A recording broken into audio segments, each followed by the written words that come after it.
faut avoir un intérêt de comment se déroulent les interactions entre les gens. Il faut aimer lire aussi, il faut aimer explorer aussi, envisager le problème sous des angles différents.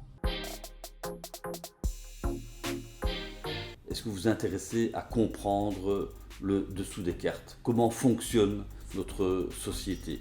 Est-ce que vous êtes interpellé, intéressé par les transformations en matière de genre, de racisme, de discrimination, les enjeux environnementaux? Tous ces enjeux sont des enjeux qui sont abordés par la sociologie et l'anthropologie. Ce qui m'a décidé à venir à Saint-Louis, d'abord je pense que c'était le programme interdisciplinaire. Et comme je m'intéresse à beaucoup de sujets, ça m'a attirée. Celle qui m'a vraiment décidée, c'était le fait qu'il y avait la possibilité de faire un programme en trilingue. Moi, ce qui m'a vraiment amené à Saint-Louis, dans un premier temps, c'est l'idée d'avoir une université à taille humaine. Alors, j'étais un peu effrayé à l'idée de me retrouver sur des campus avec 40 000 étudiants et l'idée que ce soit ancré dans le centre de la ville aussi. Et il y avait aussi cette question de proximité, en fait, dont on m'avait pas mal parlé, entre le corps professoral et les étudiantes et étudiants. Donc le fait de pouvoir avoir dès les bacheliers des séminaires où on se retrouve à 15, à 25, ça change la donne en termes d'approfondissement, mais aussi en termes de compréhension des textes et des théories.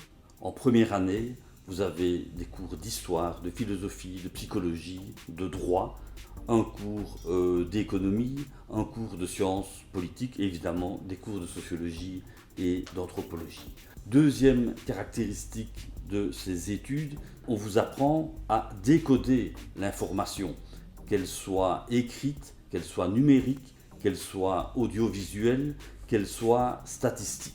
Non seulement vous avez des cours de langue, c'est-à-dire un enseignement de l'anglais et du néerlandais, mais de plus, vous pouvez, dès la première année, opter pour un programme bilingue ou pour un programme trilingue.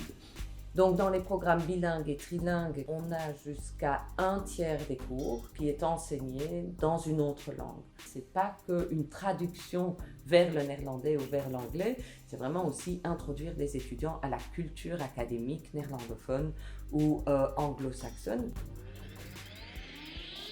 En troisième année de bachelier, vous pouvez effectuer un séjour Erasmus. Les séjours Erasmus ne se limitent pas aux pays d'Europe.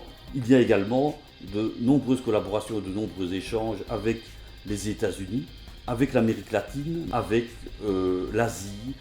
Vous aurez, au terme des 3 premières années de bachelier à Saint-Louis, une formation à la fois solide et ouverte qui vous donne encore de nombreuses options pour la suite.